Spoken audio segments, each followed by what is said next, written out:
Feliz domingo, gente bonita. Yo muy contenta. Hoy nos vamos a conectar con un tema maravilloso. En el día de hoy tendremos este súper tema que se los voy a poner a continuación. Pendientes allí, ya se los voy a ir colocando.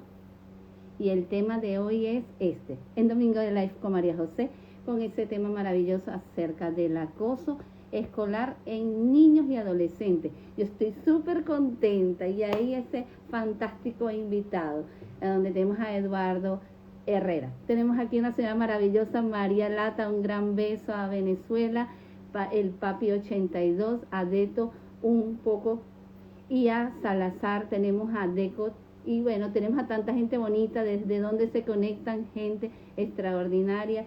Quien les habla, esta servidora, María José Soares, especialista en la materia de terapia emocional, terapia de pareja y psicopedagoga. Y con este tema ya yo estoy sintiendo aquí mi invitado. Hoy trataremos un tema extraordinario, como se los dije. Le voy a robar unos minuticos al doctor Eduardo, en donde le voy a hacer una invitacioncita, en donde hoy hablaremos de qué es el acoso escolar, qué características tiene este acoso escolar, cuáles son las personas que participan en este acoso escolar y también el efecto que tiene el acoso escolar, de qué manera este acoso también tiene una repercusión en niños con necesidades especiales, con niños en escuela regular, cuál es el plan de acción y cuáles son las implicaciones y sobre todo las recomendaciones súper interesantes de este doctor Eduardo Herrera, quien es un pediatra y también es especialista en la terapia cognitivo-conductual, en donde tendremos un gran alcance. Aquí yo le voy a hacer una invitacioncita, mientras tanto voy a copiar aquí el tema, el acoso escolar en niños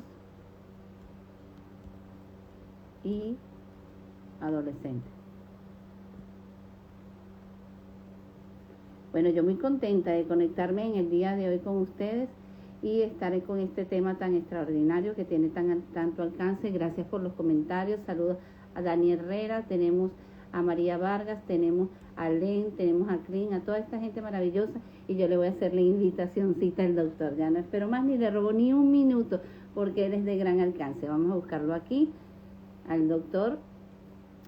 Aquí ya le mandé su invitacióncita y yo súper contenta porque va a ser un espacio muy importante y de muchísimo interés, en donde él nos estará dando herramientas de gran valor. Vamos a ir aquí vamos a tener en pocos minutos al doctor Eduardo Herrera, y yo súper contenta de Rosa Caro, que está conectada, a Camilita también. Saludos a todos los que se están conectando. Vamos aquí a hacer la conexión con el doctor. Mientras tanto, vamos a ver cuál es la implicación de este tema tan extraordinario, un tema maravilloso, en donde definitivamente tantas han sido las preguntas de interés, cómo llega a repercutir este tema en la vida actual y cómo esta tendencia ha ido en incremento. Y nosotros vamos a tomar las herramientas. Yo le voy a mandar otra vez una invitacióncita al doctor Eduardo. Déjenme buscarlo aquí, al doctor, lo voy a buscar aquí. Y en pocos momentos vamos a tener al doctor Eduardo, y yo súper contenta por estar con ustedes, contenta por hablar de este tema y sobre todo lo interesante, lo importante es saber de esta tendencia y de cómo nosotros debemos actuar, de qué manera se conoce este tema del acoso escolar y de qué manera nosotros podemos actuar ante esta situación. Aquí tenemos en pocos momentos, vamos a tener al doctor Eduardo. ¿Ok? ¿Cómo está, doctor? ¿Cómo se encuentra en el día de hoy? Hola, buenas tardes, María José. Muchas gracias por la invitación. Bueno, yo muy contenta porque en el día de hoy vamos a tocar un tema de muchísimo valor y un tema que cada día aumenta más lo que es la estadística, ¿no?, del acoso escolar, y es un tema que se conoce pero muchas veces no se discute tanto. Se ha buscado discutirse, pero siempre se llega como la misma implicación de quedar muchas personas con dudas, e inclusive estas personas que están conectadas, muchas hacían preguntas. Entonces, fíjese, tocando este tópico de lo importante que es este tema, de cómo repercute en la escuela, en donde hay una cierta intimidación y al mismo tiempo hay traumas emocionales que sufre la víctima como tal, y traumas a nivel físico y psicológico. ¿Podría usted, doctor, definirnos qué es el acoso escolar? Sí, claro. Antes de comenzar, Cuando no estábamos conectados, dijiste que mi apellido era Herrera. Mi apellido es Hernández, Ay, ¿no? disculpe. Sorry. Suele Bueno, pasar con la rapidez sí, de los en suele vivo. pasar. Esas son las cosas del vivo, ¿no? Sí, Ahora bien, fíjate, una definición clásica de lo que es el acoso escolar sería, es una forma de maltrato que puede ser física, emocional, o física, emocional o conductual, que se presenta entre pares, entre personas más o menos iguales, con relación a edad o grado de escolaridad, con intencionalidad. Es decir, existe la intención y es un maltrato que se presenta de forma continuada. Es importante que se defina que hay intención, es decir, el acosador tiene la intención voluntaria de causar daño. ¿Eh? No es una cuestión al azar. El acosador, en un salón de clase o en el recreo, en el patio, etcétera, va, como decimos en España, va a por la víctima. Es decir, estudia el conjunto de personas y escoge a la víctima. Es decir, es una cuestión pensada, es una cuestión planificada. Suena duro, pero es así. claro.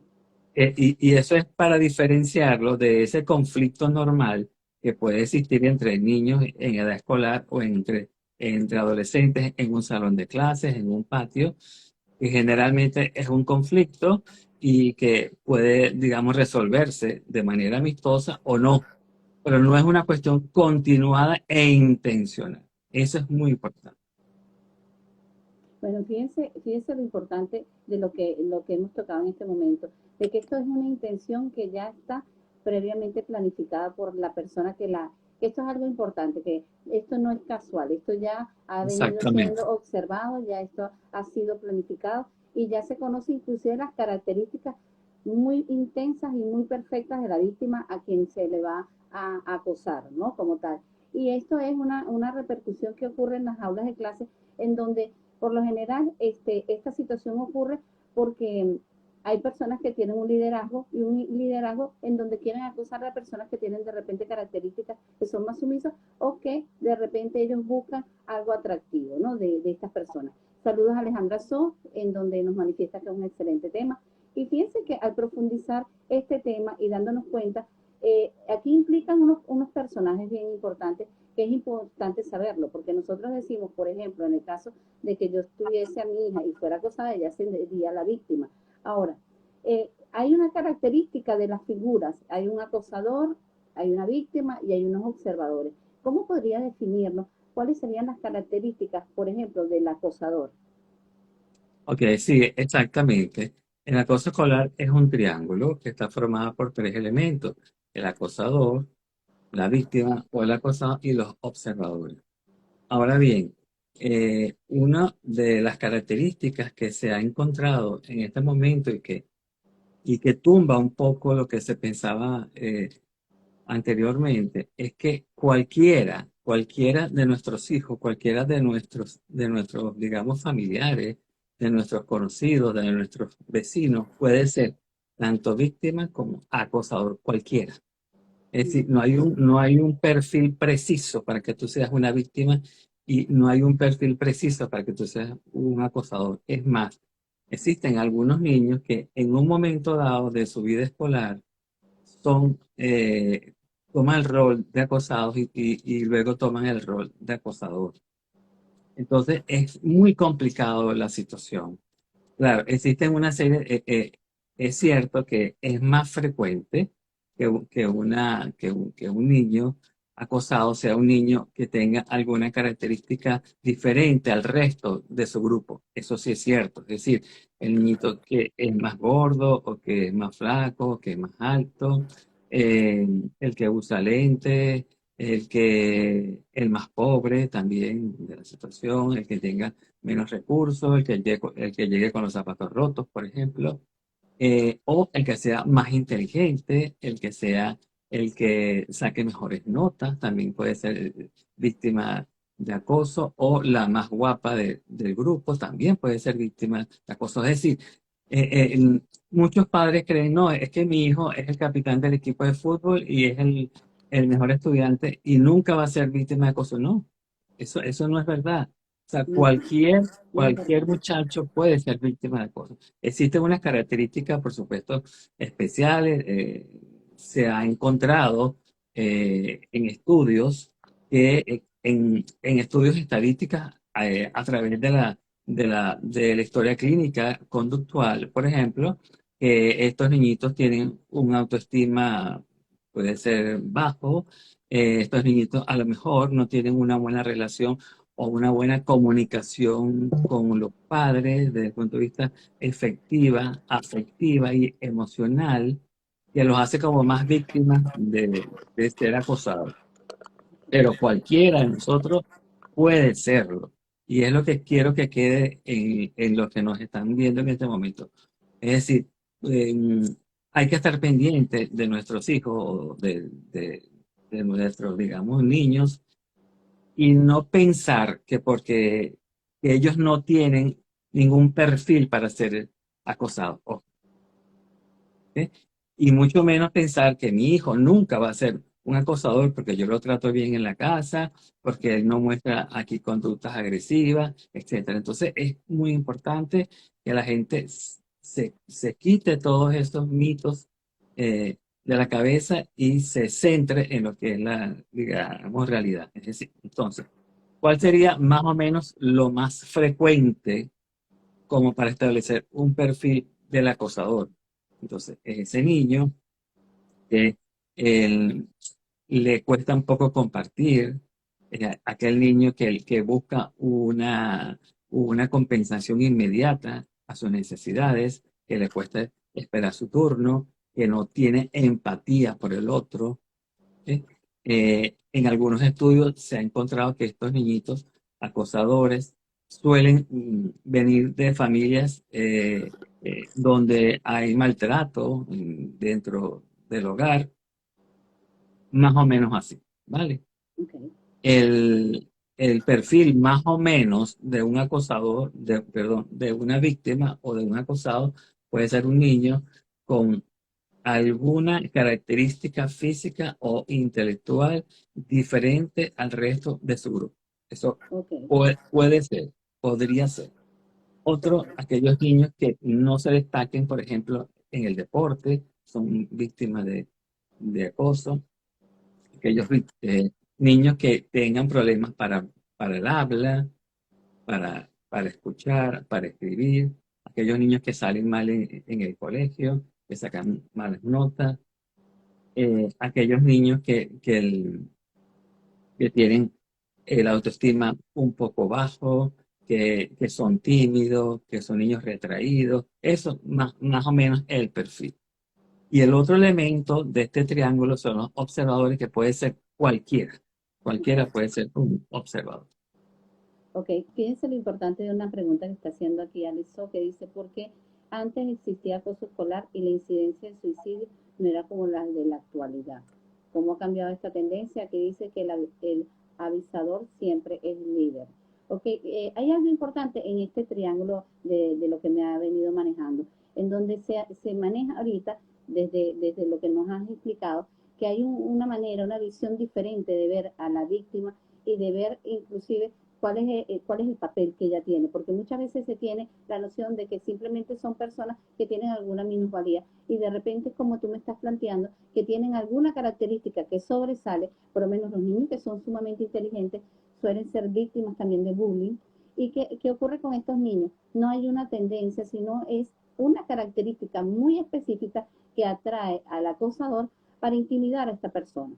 Ahora, en este triángulo que tenemos del acosador con la víctima y tenemos a los observadores, existen personas, o vamos a llamar en el caso que sean niños, niños que siguen a este acosador y que son parte, vamos a decirlo, de este grupo que forma parte de él, porque forma forma parte de él porque sienten que hay una empatía o porque simplemente son seguidores de conducta o que simplemente él es el líder y bueno, sí, él es el seguidor y vamos a mantener el contacto de que él sea el que mande y comande. ¿Y qué ocurre con estos chicos? Muchas veces son muy copartícipes de lo que dice el acosador. ¿En qué sentido? Son niños que llevan a las víctimas a lugares y allí actúa el acosador, las llevan a lugares por lo general donde están solos o lugares en donde ellos puedan presentar la intimidación. Ahora, ¿podría explicarnos de qué manera estas figuras que van y participan, de qué manera son vistas estos niños que son seguidores? ¿De qué manera, por qué llegan a este preámbulo también de ser tan partícipes del acoso? ¿Por qué hacen estas Fíjate, características? claro, fíjate, los observadores en este momento son una figura realmente súper importante que yo pienso que son las figuras más importantes y con las que estamos trabajando más en este momento para poder romper con ese ciclo vicioso del acoso escolar, ¿no? Eh, en Venezuela hay una ONG que es SECODAP, donde ha trabajado durante mucho tiempo con el acoso escolar y ellos también tienen un plan de intervención para los acosadores, para los observadores. ¿Por qué? Porque son el elemento, y a mi juicio, el elemento más importante de ese triángulo vicioso. Ahora bien, hay dos tipos de observadores, ¿no? Están los que están a favor del acosador y los que están en contra del acosador o que están a favor del acosador. ¿Cómo yo me pongo a favor del acosador? Mediante dos tipos de conducta. Una, me hago de la vista gorda de lo que estoy viendo o de lo que estoy oyendo. En ese momento, de forma inconsciente, estoy apoyando al reforzador, estoy reforzando al acosador. ¿Ok? O lo ayudo de forma activa, es decir, realmente planifico con él, lo ayudo cuando va a cometer algún tipo de acoso, le río las gracias, le río el acoso como una gracia, lo sostengo, estoy siempre con él. ¿Ok? Y el otro grupo, que son los observadores que se colocan del lado de la víctima, puede ser de dos maneras, ¿no? Uno, cuando yo, por ejemplo, si estoy en presencia de una conducta de acoso escolar, yo defiendo a la víctima, ¿ok? Defiendo a la víctima. Y otra es que yo denuncio lo que está pasando. ¿Ok? Entonces, en este momento estamos trabajando para que los observadores se conviertan en defensores de esa víctima en esos dos tipos de conducta. Lo voy a defender y voy a denunciar, que creo que es lo más importante, que se denuncie el acoso Exacto. escolar en las autoridades escolares, que es lo primero que uno tiene que hacer. Y luego, denunciar o realmente decirlo a nivel de la familia, ¿no? Creo que esas dos cosas hay que hacerlo. Sí, hay algo importante que has destacado que a mí me llama muchísimo la atención, es esta parte de que se denuncie realmente las acciones del acosador, pero tenemos que considerar también en estos observadores que también hay un ataque de una manera indirecta, porque al yo llevar, intimidar al niño, de llevarlo a un lugar, porque me lo está mandando el acosador, yo soy parte de lo que es el Bueno, ataque de él. Entonces hay que estar conscientes de que estos grupos se complementan o se forman, pero ellos son copartícipes de la acción. Es decir, el que defienda es copartícipe de darle una atención a la víctima, igualmente nosotros, porque esto no es algo aislado, aquí hay cooperación de varios, por eso es que se habla de un triángulo, porque existe conexión de varios. Aquí Alejandra So nos dice, la integración con niños con condiciones especiales es un ejemplo de acoso. Tenemos también que la integración de niños especiales y normales también favorece el acoso. Y aquí tenemos un comentario que me gustaría leerlo antes de continuar con el tema, que es de Florenzano. Dice, excelente programa, saludos, al gran abrazo, Eduardo Herrera, desde, ok, aquí. Si lo observo en mi aula, si estoy pendiente, me gustaría que puedo hacer actividades me gustaría que puedo hacer actividades en grupo. Yo lo que siento es que esta persona nos está diciendo, Lourdes Berríos, Sí lo observo en mi aula.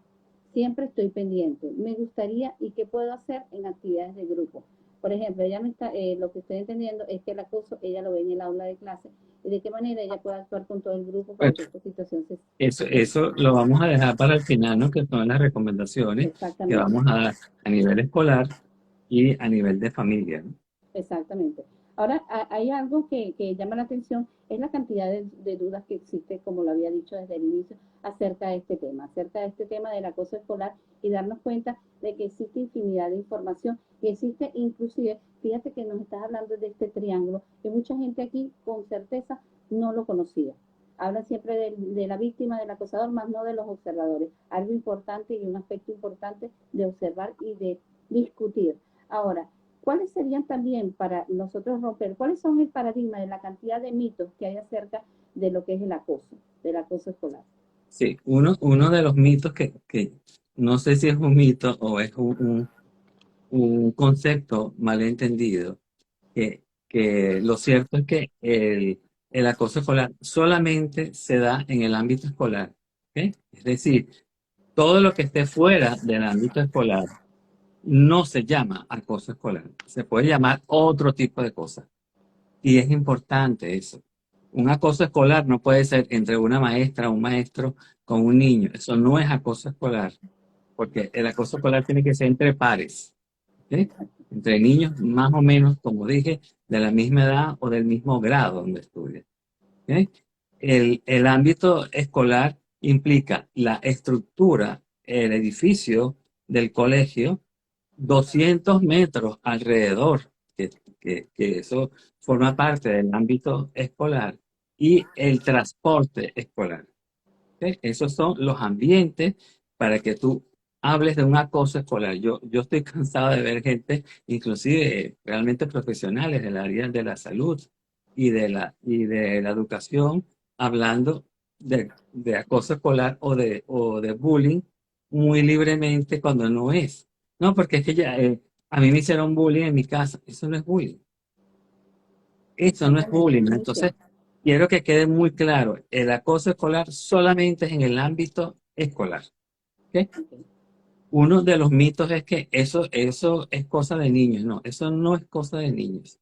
Una cosa de niños es que tú tengas un inconveniente con un compañero de clase, un conflicto, que es normal que tengamos conflicto con nuestros compañeros y nosotros mismos, con ayuda de la maestra, podamos resolverlo, pero no hay una intencionalidad y tampoco es repetitivo.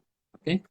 Luego, otro mito es que solamente le pasa a los niños débiles. No, como ya dije, le puede pasar a cualquier niño, a cualquier niño. Ustedes vean un niño que es un niño brillante, es un niño deportista, es un niño guapo, es un niño que tiene todo para realmente triunfar en la vida. Y ese niñito puede ser víctima también de acoso escolar. Otro mito es que eso sucede nada más que, que en los varones. En las hembras no se da, no, se da tanto en los varones como en las hembras. Es decir, inclusive en estos últimos tiempos, porque anteriormente era más frecuente el acoso escolar de tipo, digamos, verbal o de tipo emocional entre las niñas. ¿Sí? Pero en los últimos tiempos, el acoso escolar entre las niñas también es físico. De hecho, hemos visto por la televisión, por lo menos acá en España, cantidad de vídeos donde un grupo de niños o de muchachas de liceo están realmente agrediendo físicamente a una compañera. Sí. Ya eso como que pasó de moda un poco ese mito, ¿no?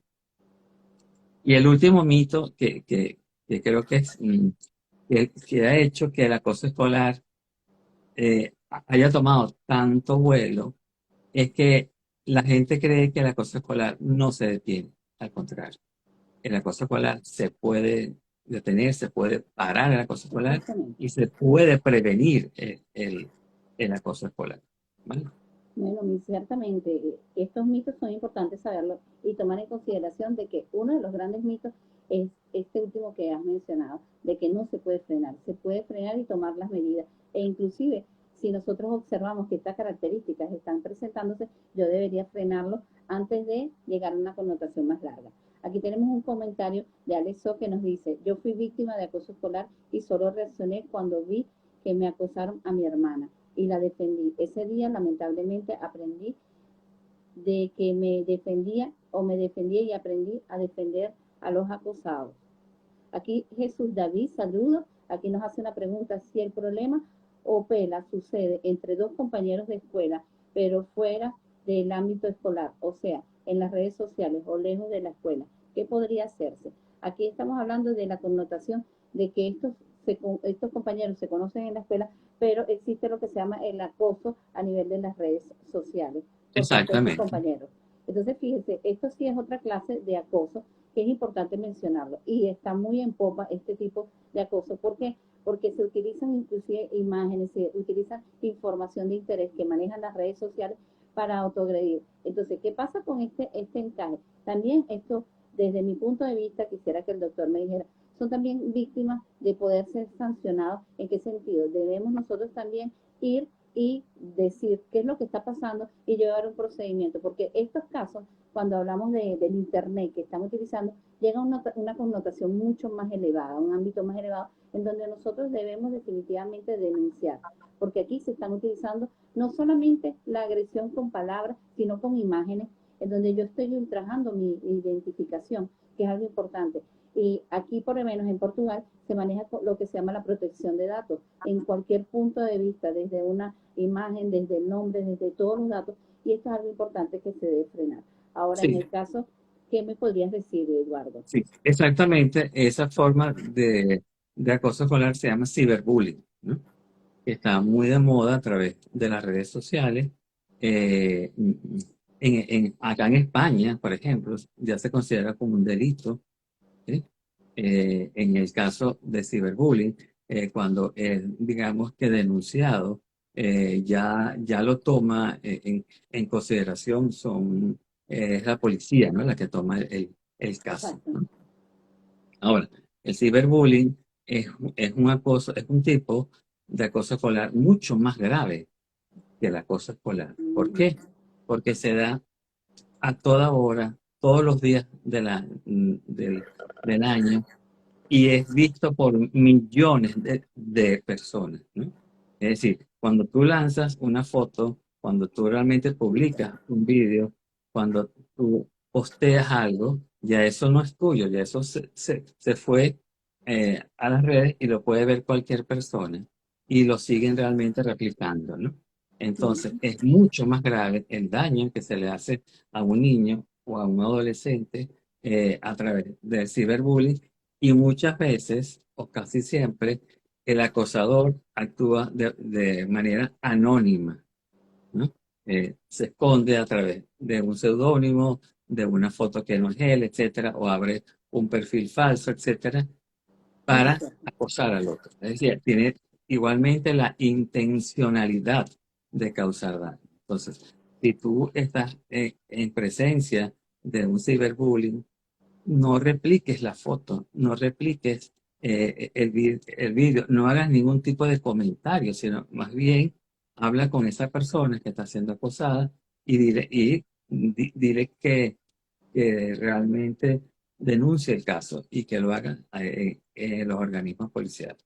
Exactamente. Fíjate que aquí está Jesús David diciéndonos que su sobrina recibió una amenaza de muerte de una de sus compañeras de escuela y y las maestras dijeron que no podía hacer nada porque eso no era bullying, que los papás tenían que resolver entre ellos.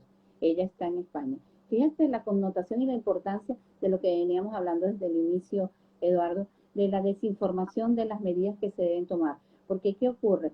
La información a nivel de las redes sociales, a nivel de internet, vuela. Eso no es que se transmite, eso vuela por todas partes. Y esto es definitivamente un abuso a nivel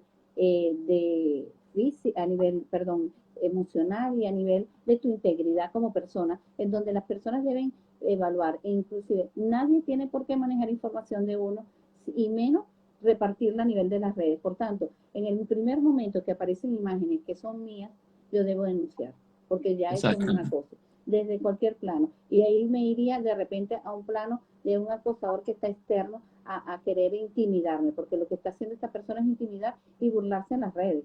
Ahora dice Jesús, sí, yo pienso que no reaccionar es importante, pero no con los niños es complicado manejar las emociones en ocasiones. Eso también es importante destacarlo, Eduardo, que los niños a veces por la connotación y a los adolescentes que están en esa etapa tan complicada son muy reactivos y de repente contestas a preguntas. ¿Qué ocurre? Nosotros debemos mantener muchísima más empatía con nuestros hijos y manejar qué es lo que ven en las redes sociales y qué es la información que se está manejando. Porque, ¿qué ocurre? También se ha visto que hay muchachos que por no querer mandan fotos de uno a otro y son usadas de repente por algún acosador de una manera inapropiada. Entonces es importante nosotros vigilar como padres qué está pasando con estos niños y si hay una relación en la escuela de cómo se maneja la Claro, información. ojo, lo que pasa es que creo que se está realmente confundiendo un poco el término de extorsión, ¿no? Es decir, que es el que hace un adulto a un menor de edad a través de fotos. Es Ah, decir, claro, yo estoy hablando sí. de pares, de compañeros pares, que sean Ah, ok, vulnerables. perfecto. Sí, porque Porque, adultos no, pero lo que ocurre es que los padres no vigilen esta información que se está ok, viendo, porque ¿qué ocurre? Una de las características, que lo vamos a decir más adelante, pero la voy a adelantar, es que entre las características que puede tener, y ya tú lo has mencionado también, es que la víctima suele ser un poco aislada, se aísla cuando ya hay el acoso. Entonces, nosotros tenemos que observar, mi hijo está aislado, está en el computador, ver que maneja también, porque esto es importante, todos los cabos son importantes. Y bueno, entre, fíjate que existe algo que yo siempre lo he dicho en los lives, que existe lo que se llama el control parental. Es decir, los padres tienen que saber lo que ven sus hijos en, en la pantalla, en el televisor, en el ordenador y las redes sociales. Es más, para mi juicio, un niño menor de 13 años no debería de tener redes sociales, no debería tener redes sociales. ¿Y qué pasa? Vemos a muchos padres que realmente les abren cuentas a los niños, sobre todo en esta red ahora de niños, que es la TikTok, los estimulan a que hagan vídeos. Yo he visto vídeos de niñitas realmente completamente erotizadas, y la responsabilidad única es de los padres. totalmente. Entonces, hay que trabajar un poco también con los padres con relación a todos estos temas, ¿no? ¿Okay? Fíjate, aquí tenemos a Milisa que nos dice que bueno que existan estos canales para compartir esta información tan importante. Ahora, llegando a este tema de lo que es el acoso, vemos que el acoso también se clasifica en 4 elementos importantes que hay que manejar y hablamos del acoso físico, del acoso emocional, del acoso verbal que también existe y este acoso a nivel del internet. ¿Cómo podrías decirnos un espacecito corto de qué habla cada uno, de qué es el acoso físico? Sí.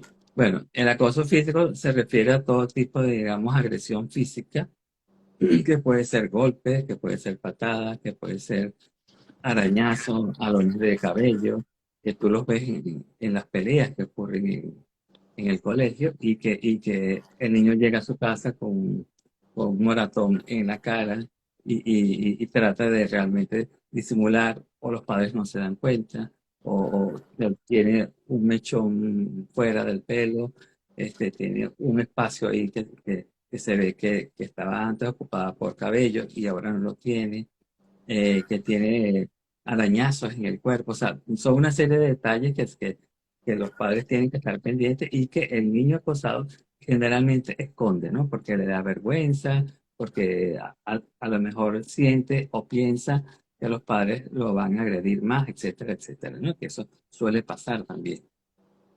¿Sí? Ok, El acoso emocional, perdón, el acoso verbal son todas aquellas descalificaciones que emite el acosado junto con su grupo de observadores a la víctima. Eres un idiota, eres un estúpido, no sirves para nada, estás gordo, eres feo, eres fea, eres idiota, eres mal estudiante, etcétera, etcétera, etcétera. Yo no sé si tú viste en un video que se grabó acá en España, de un niñito gordo que realmente publicó el hermano, que le estaban cantando el cumpleaños a ese niñito, con insultos. Entonces, ese era el acosador con su grupo de observadores a favor de él, ¿no? Entonces, es una cosa muy grave. Y luego viene el maltrato emocional, que a mi modo de ver es el más grave todavía de todos, ¿no? ¿Por qué? Porque el maltrato emocional es que al individuo lo aíslan, lo separan de su grupo de pares. Y no hay nada más grave desde el punto de vista realmente psicológico para un niño en edad escolar y más para un adolescente que lo separen de su grupo, que lo desintegres de su grupo de pares y que lo dejes solo. Eso es gravísimo desde el punto de vista emocional, causa muchísimos daños en la salud mental de los niños. Y estos niños, ¿ok? Son en su mayoría los que atentan contra su vida, los que sufren depresión, etcétera, etcétera, etcétera. Muy cierto. Fíjate que aquí hay un detalle bueno, voy a leer este comentario de Jesús que dice, concuerdo con el control parental, hay muchas herramientas ahora para eso y si los niños menores de 3 años no deberían tener redes sociales, estoy 100% de acuerdo. Al hablar del acoso, por lo menos esta parte del acoso emocional conlleva a una cantidad de situaciones en el niño que lleva una connotación en cuanto a su salud. Entonces, ¿qué ocurre cuando existe este acoso? Existen síntomas como de ansiedad, existe depresión, existen trastornos emocionales, existe lo que se llaman los pensamientos suicidas e incluso llegar hasta el suicidio. Ahora, ¿de qué manera nosotros podemos observar en estos niños qué características me puedes decir que sean determinantes? Mira, él está presentando estas características, ojo con esto, porque es una alerta. Sí, exactamente. La primera alerta que nos tiene que hacer ruido en el cerebro, que yo digo, cuando hay algo que no me cuadra, hay algo que no tiene lógica, es porque te tiene que hacer ruido en el cerebro. O sea, porque las cosas tienen que encajar, ¿no? Para eso está la lógica, ¿no? Si hay una cosa que no tiene lógica, oye, vela con mucho cuidado, ¿no? Entonces, fíjate, lo primerito es que el niño no quiere ir al colegio. Es lo primerito. Entonces, no solamente no quiere ir al colegio porque pueda ser víctima de acoso escolar, ojo, pero también no quiere ir al colegio porque puede ser víctima de acoso infantil o de este abuso infantil por parte de algún adulto. Entonces, a la señal que el niño no quiera ir al colegio, eso es una señal que amerita por lo menos una conversación con el niñito, amerita por lo menos una visita al colegio. Mira, mi hijo no quiere venir al colegio, ¿qué está pasando? Ha tenido problemas en el colegio, etcétera. ¿Por qué? Porque eso no suele ser realmente normal, al menos que el niño tenga algún tipo de trastorno emocional, que eso sería otra cosa, ¿ok? Pero un niño que todos los días iba a su colegio, más o menos normal, y de repente pone excusas para no ir al colegio, algo está pasando. Algo está pasando.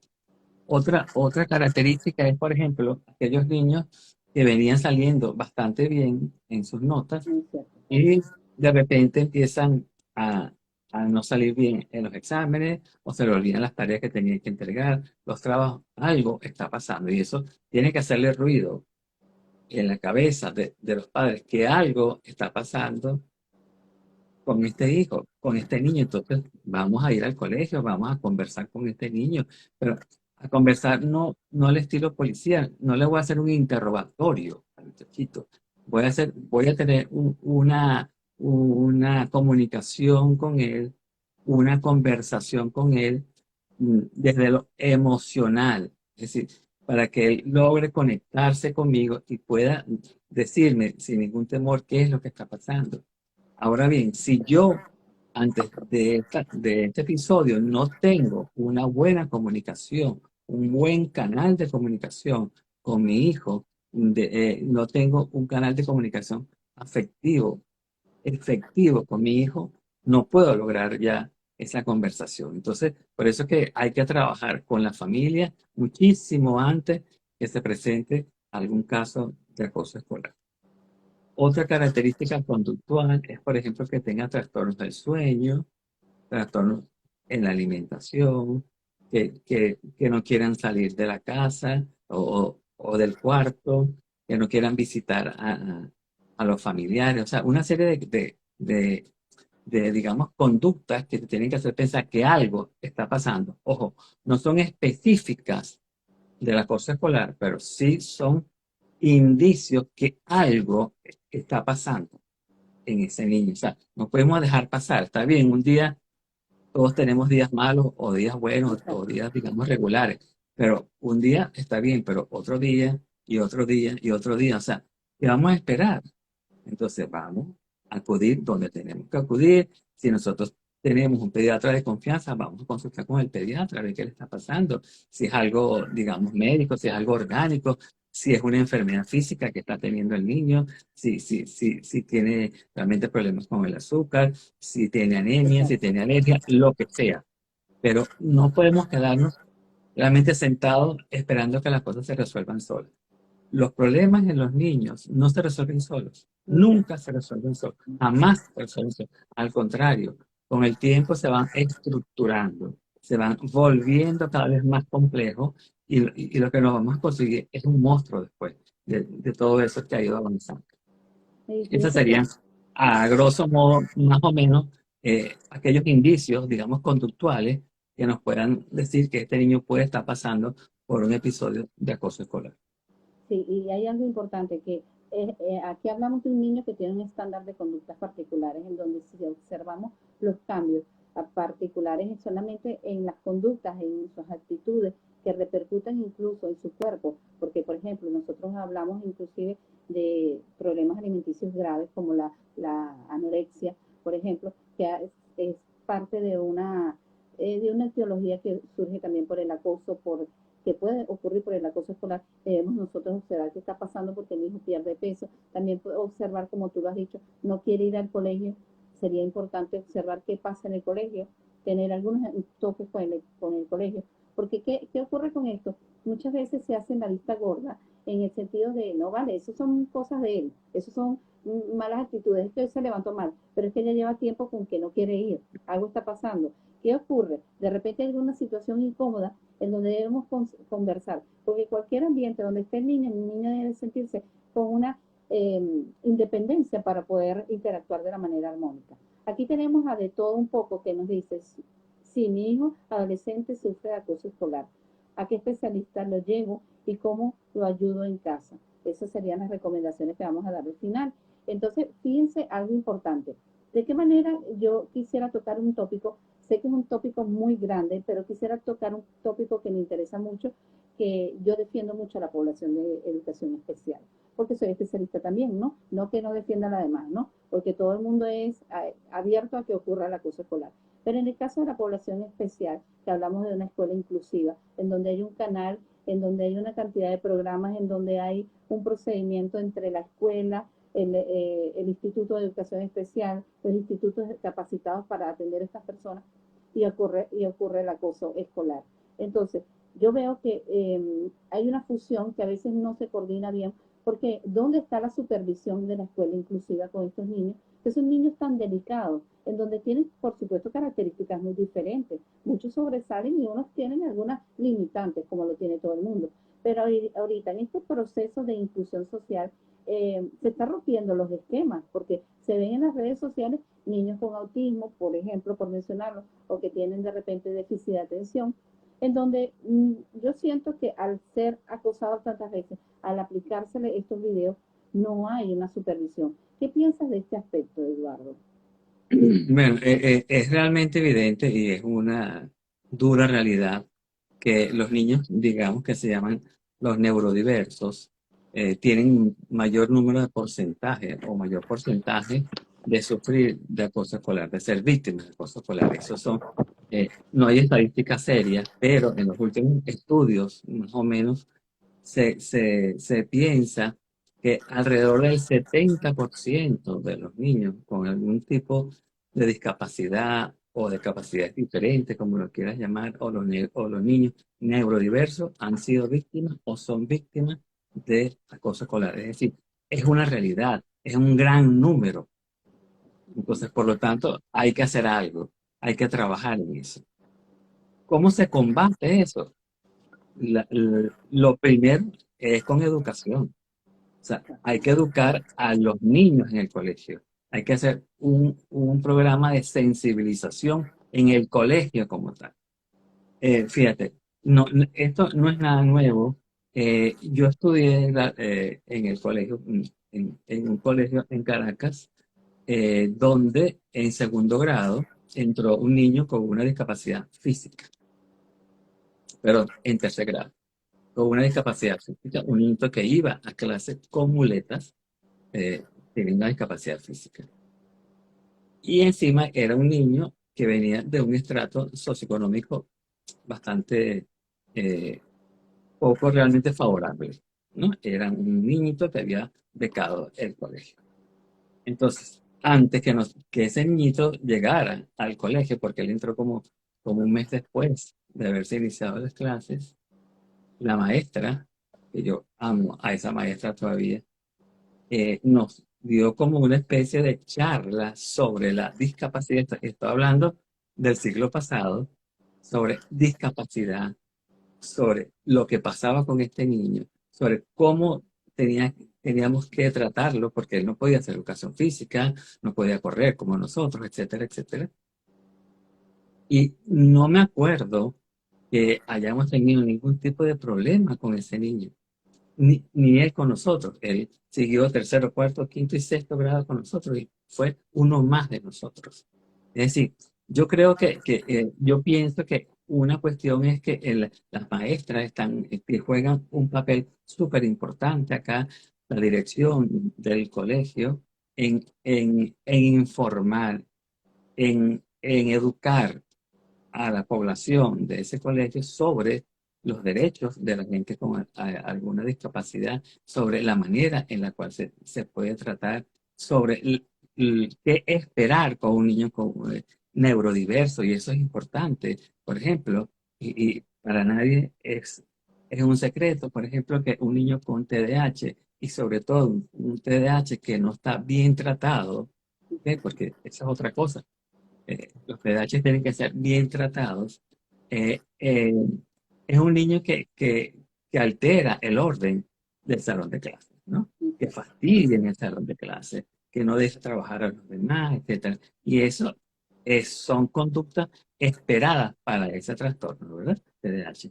Entonces, hay que informar a sus compañeritos sobre cuáles son las conductas que se pueden esperar de ese niño y que no son conductas que él quiere hacer porque sí, sino que forman parte de su cerebro, ¿no? Entonces esto es importante, no solamente en el caso de las maestras, sino en el caso de la sociedad en general. Es decir, la sociedad nuestra no está preparada para entender que, por ejemplo, un niño con TEA, ¿verdad? Aunque sea grande, un niño de 8 o 10 años con TEA puede hacer una pataleta en la calle. Y es una conducta esperada para él.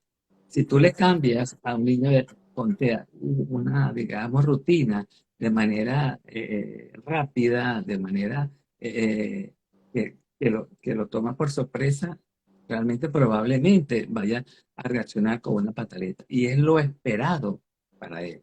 Pero Exactamente. ¿qué pasa? Que no tenemos la sensibilidad ni la información necesaria para aceptar esa serie de cosas. Pero Entonces, fíjate que, eh, eh, ajá, disculpa. sí, yo pienso que los niños neurodiversos son realmente víctimas de acoso escolar, pero los colegios como tal y las maestras tienen un trabajo muy importante de información a la comunidad y de sensibilización sobre el tema. Sí, hay algo importante que ocurre en la actualidad, es esta difusión de los niños neurotípicos, en donde nosotros hablamos de niños que pueden estar en cualquier lado, no solamente que hagan un proceso de inclusión, pueden estar ya inmersos en la escuela. Y yo pienso que este canal de información a nivel general se falta muchísimo más. Y una de las cosas del proceso de integración, lo he vivido en congresos que he asistido, es esta parte de tomar en consideración no solamente la información que debe tener la escuela o el profesor, sino la información de nosotros aprender a formar a los niños que están en la escuela. Porque ¿qué ocurre? Eso van a ser los pares que van a convivir con este niño, porque vamos a estar claros de algo. Este niño se incorpora a la escuela y en lo que se llama la educación inclusiva, pero él también necesita que los demás se incorporen en su vida, porque va a ser la incorporación de su vida. Es decir, es un compartir que nosotros debemos tomarlo en consideración. Él quiere que se involucren en su vida como ustedes se van a involucrar en la de ustedes. Hay algo necesario que saber. Si yo no sé tratar esta población, lógicamente el norte se pierde en la escuela y puede ocurrir esta parte de la cosa. Pero ¿qué ocurre? Si yo sé que el niño tiene diferencias, sé que hay niños que se ríen, porque eso también es un aspecto que la gente formula como una crítica, que el niño se ría. El niño puede reírse de una diferencia, más puede ayudar en la diferencia. Porque es válido que un niño se ría, de repente el niño se cayó, se rió, pero puede ayudarlo. Es decir, crear niveles de empatía, que es lo que yo a veces siento que no existe. No, porque es que él tiene una condición. Él no tiene ninguna condición, él es igual a ti, requiere más apoyo tuyo, requiere más cariño tuyo, que es lo que yo siento que a nivel de la sociedad se olvida. Y algo importante, lo que son las escuelas de padres definitivamente, en donde nosotros tenemos que concientizar. Porque ¿qué ocurre? Si de repente mi hija sale mal, yo he visto en escuelas de padres, es que sale mal porque hay un niño con tal condición que no permite que ellos aprendan. Entonces, ¿qué ocurre con esto? Lo que ocurra no puede, que este niño esté incorporado no tiene nada que ver con el rendimiento tuyo. Es decir, debemos hacer adecuaciones. La escuela debe ser partícipe vital de darse cuenta. ¿Están formados los niños? ¿Está formada la profesora? Porque también hay este aspecto, Eduardo, que la maestra sea la copartícipe de darle información. Y la escuela ha brindado la formación, porque aquí hay tres canales pilares, que es la escuela, la educación especial y lo que es el profesor de la educación regular. Estos tres pilares tienen que trabajar en conexión, porque si no, aquí se pierde. Y lógicamente, si yo trabajo en conexión, hay una escuela inclusiva, tiene que haber un profesional en el área de psicología, en el área de psicopedagogía, que dé este alcance. Porque ¿qué ocurre? Nosotros estamos hablando ahorita de estos niños con necesidades especiales, pero los niños que no tienen también son acosados. Es decir, podemos utilizar herramientas de estos profesionales. Por tanto, es muy importante tomar en consideración, en el caso de las escuelas, mayor información, mayor Sí, escuela de padres. yo pienso que una cosa que es realmente positiva es que en las escuelas existan realmente protocolos de actuación. Eso es importante. Por lo menos acá en España existen protocolos contra el acoso escolar. Es decir, una maestra, por ejemplo, o algún profesor eh, mm, se entera, bien sea por sí mismo, porque le cuenta a alguien que ha sido víctima de acoso escolar o que vio un acoso escolar, eh, enseguida este profesor activa este protocolo. Y entonces ya este protocolo entra dentro de todo ese proceso que involucra una entrevista con, con varios niños que estén realmente involucrados, con los profesores guía, con el servicio o el departamento de psicopedagogía del colegio. Luego pasa a salud mental infantil, que todo eso es por el Estado, etcétera, etcétera, etcétera. Y por supuesto también una entrevista de padres, escuela para padres, o sea, todo eso se involucra cuando tú activas este protocolo. Entonces, la maestra no se ve realmente cohibida a activar el protocolo porque tiene un respaldo legal. ¿Qué pasa en los países como el nuestro, por ejemplo? No creo que exista un protocolo y muchas veces las maestras o los profesores no quieren realmente intervenir. ¿Por qué? Porque los padres o la familia del acosador mm, la van a realmente agarrar con ella, ¿no? O sea, muy pocos padres aceptan que su hijo sea un acosador. O sea, y cuesta mucho que unos padres acepten eso, ¿no? Entonces, hay que trabajar, como siempre lo digo, hay que trabajar mucho con la familia. Si tú ves que la familia no está bien, realmente probablemente los niños vayan a tener problemas de conducta. Es cierto. Ahora, en este aspecto, pues ya nos queda poco tiempo, ya nos quedan 6 minutos para... Yo quisiera que nos dieras unos consejos para estos padres acerca de cómo prevenir el acoso.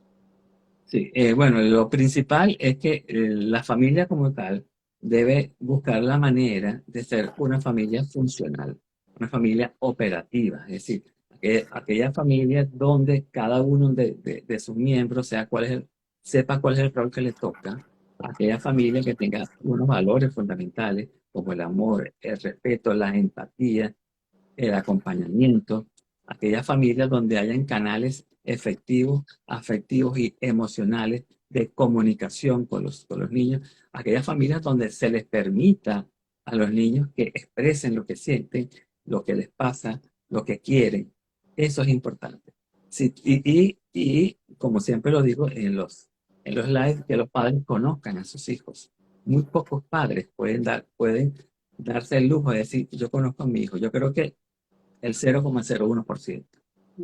No conocen a sus hijos. ¿Por qué? Porque no se han sentado a conversar.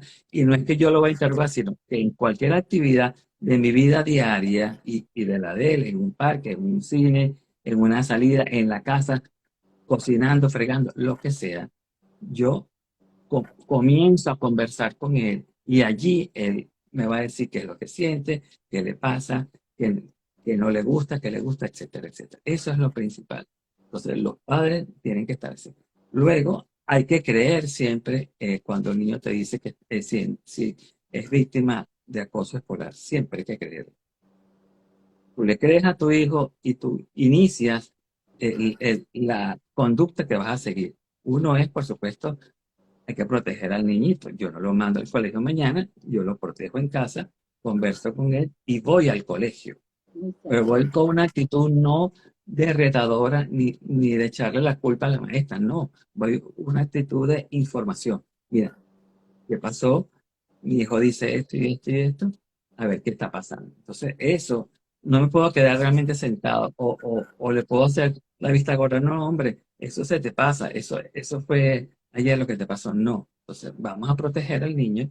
Lo dejamos en casa, si se puede, por supuesto, y vamos al colegio. Una vez que vamos al colegio, empezamos a investigar qué es lo que está pasando y realmente probablemente sea algo realmente circunstancial, ¿verdad? O, o puede ser un caso de un acoso escolar por todo el cañón, como dice. Eso sería con relación a los padres. Otra cosa con relación a los padres es que entiendan que cualquier niño puede ser víctima de acoso escolar. No se sientan confiados porque yo tengo la hija más bella de todo el colegio que ha sido la reina de todos los años. No, esa niñita puede ser víctima de acoso escolar. Yo no me voy a preocupar porque yo tengo al niño que saca las mejores notas. Siempre ha sacado 20 en el caso de Venezuela y 10 aquí en España en todos los años. No, no importa. Puede ser víctima de acoso escolar. Entonces, vamos a enseñarle también al niño herramientas de comunicación con los demás, herramientas, digamos, sociales para que te puedas realmente comunicar con los demás de forma asertiva con los demás, ¿no? Y a nivel de colegio, que haya, como dije, una especie de protocolo para la cosa escolar, que haya una información al colegio y una sensibilización del estudiantado y de todos los profesores con relación a la cosa escolar. Bueno, muchísimas gracias, Eduardo. Bueno, si pudieses ahí copiarnos cuál es tu contacto para poderte seguir en las redes sociales, me agradaría muchísimo. Allí hoy contamos con la presencia del doctor Eduardo Hernández, en donde nos dio las herramientas de valor acerca del acoso escolar. Es importante tomar en consideración de que si existen características en donde observamos a nuestros hijos con este repertorio conductual tan diferente al normal, debemos prontamente buscar ayuda y si es necesario que tengamos que nosotros buscar herramientas más allá en donde tenemos que denunciar algunas conductas, es necesario hacerlo. Bueno, me encantó muchísimo conversar. Muchas gracias, María José. Y espero que sean muchísimos más encuentros. Muchísimas gracias a la gente bonita que se conectó en el día de hoy. Y bueno, allí el contacto tuyo para las redes sociales es el doctor Eduardo Hernández. En Instagram es @dr.eduardo.pediatra. Pediatra, ok. Y también tengo otra que es @terapia de la conducta infantil. Bueno, muchísimas gracias y ahí tienen a un profesional que los puede ayudar en este tema tan importante. Muchísimas gracias. Muchas gracias, María José. Un fuerte abrazo. Chao.